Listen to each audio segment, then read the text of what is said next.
Hola, bienvenidos a unprofesor.com. En este vídeo vamos a explicar la tercera parte de la clasificación de las rectas y será, en este caso, según la relación que mantengan entre sí las diferentes rectas.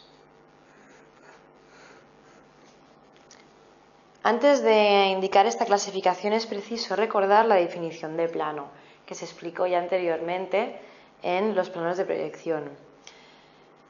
Que será donde se encontrarán estas rectas. Como ya he dicho, la recta es la sucesión ilimitada de puntos puestos unos a continuación de los otros, ¿no? Marcando así pues una dirección y el trazado de una recta. Puede ser de diferentes maneras, esta recta curva o de cualquier otro tipo que hemos explicado anteriormente.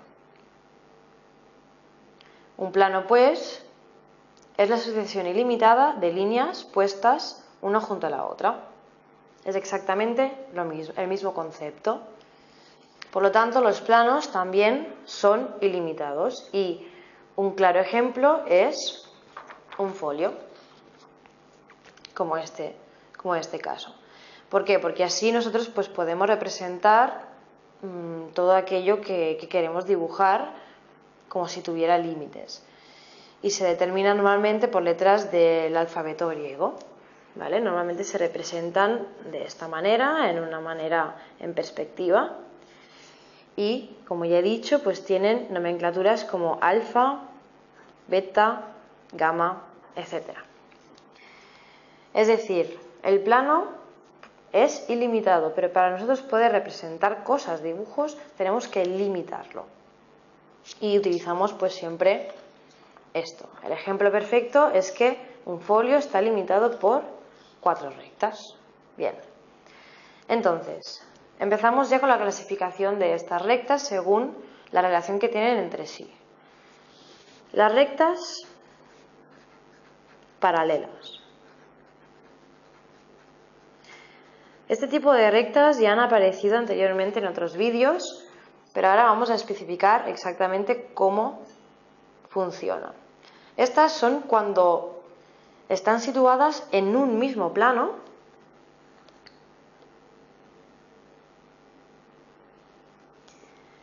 y guardan siempre igual distancia entre sí, lo que implica que nunca se cortarán por mucho que se puedan prolongar.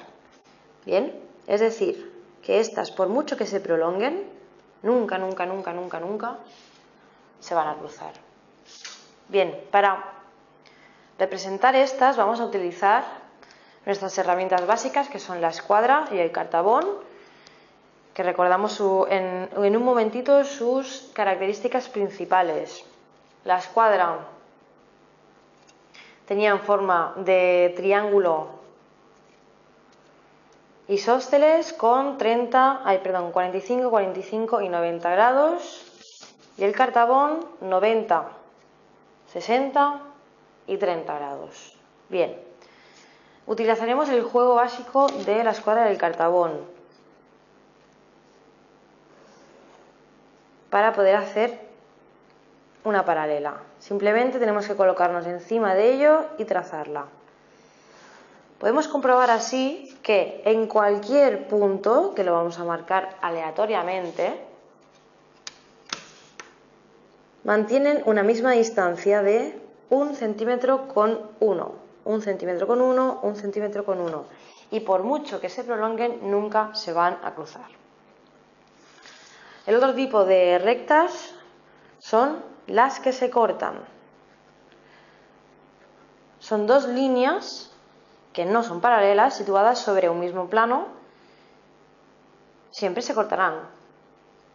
Si no son paralelas, siempre en algún punto se cortarán. Las líneas rectas, al cortarse, pueden o no formar ángulos iguales. En función de ello se obtendrán las líneas rectas perpendiculares, que esta la hemos oído hablar muchísimo en estos vídeos, y las oblicuas. Bien, ¿qué diferencia hay entre este estos dos tipos de líneas. Bien, las líneas perpendiculares ya hemos hablado, como acabo de decir, y son aquellas que en cortarse o bien cruzarse forman 4 ángulos exactamente iguales. Vamos pues a representarlo de forma rápida. Esto son 2 líneas perpendiculares y tenemos pues 4 ángulos exactamente iguales. ¿Y estos cuáles son?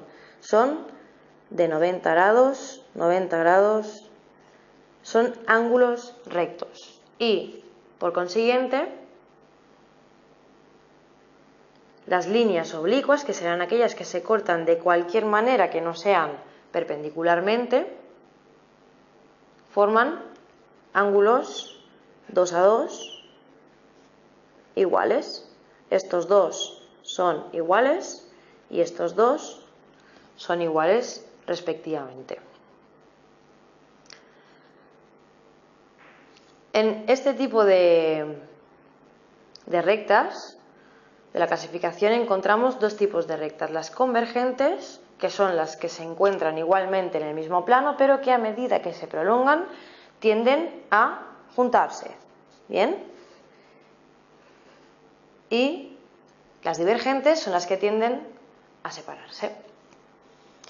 Bien, ya nombrados los tipos de rectas que existen en el dibujo técnico, solo faltaría comentar 2 de las construcciones auxiliares más empleadas en estas, las cuales ya las hemos usado en algún ejemplo de vídeos anteriores sin especificar bien sus características principales. Son, por un lado, la mediatriz. Se utiliza muchísimo en el dibujo técnico. Ya lo iréis viendo a medida que vayamos avanzando. La mediatriz es la recta perpendicular, que de esta manera se representa simbólicamente lo que es una recta perpendicular, que pasa por su punto medio. Eso significa que de cualquier recta o segmento tendremos el punto medio de este y por el cual pasará una recta perpendicular, es decir, que formará un ángulo de 90 grados con el segmento en cuestión y que pues está dividiendo este en 2 partes exactamente iguales, de la misma longitud. La bisectriz, por otro lado, es otro concepto y construcción muy usada en el dibujo, que divide, es la recta que divide un ángulo comprendido entre 2 rectas que contiene un vértice siempre, divide este en 2 partes iguales, es decir, que conseguimos 2 ángulos de la misma magnitud.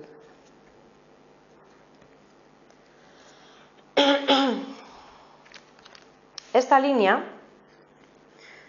que ya sabemos que es la bisectriz, en cualquier de sus puntos equidistará de los lados que conforma el ángulo. Eso significa que cualquier punto que cojamos de esta recta estará siempre a la misma distancia de un lado al otro. Para poder calcular esto, se tiene que trazar una perpendicular a este lado y a este lado que salga del punto el cual hemos cogido. Y podremos comprobar pues que esta distancia es exactamente igual que la del otro lado. En este caso, pues será también lo mismo, siempre trazando perpendiculares. Bien, espero que hayáis entendido la clasificación ya por último, según la relación que tienen entre sí las rectas. Si queréis repasar, podéis encontrar diferentes tipos de ejercicios que están colgados en la web. Gracias.